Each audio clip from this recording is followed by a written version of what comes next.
Agrogénération est une société de production agricole qui a été créée début 2007 et qui a pour vocation de mettre en culture des hectares en Ukraine, en Argentine, pour y faire pousser du blé, du maïs, de l'orge.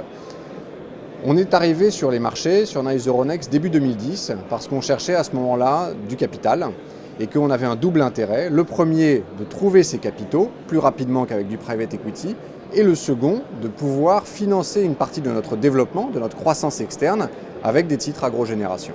L'objectif pour nous, on est une jeune société, l'objectif pour nous est de croître, de financer nos acquisitions, et effectivement, depuis que la société est cotée en 2010, elle a multiplié par 2, 3, 4, 5 ses principaux indicateurs de performance que sont le chiffre d'affaires, l'EBITDA. C'est un processus qui était plus simple que ce qu'on aurait imaginé initialement. Je pense qu'on a été très bien accompagné par les équipes de Nice Euronext, par nos partenaires intermédiaires également. Et le grand intérêt pour nous a ensuite été aussi de pouvoir revenir sur le marché à 2 reprises. Une première fois pour une nouvelle augmentation de capital, puis une seconde fois pour une émission obligataire.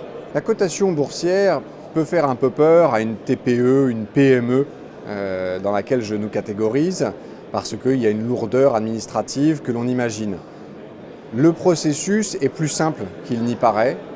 L'équipe qui vous accompagne chez Nice Euronext est parfaitement rodée aussi à accompagner des petites entreprises comme la nôtre. Et aujourd'hui, si c'était à refaire, je le referais très certainement.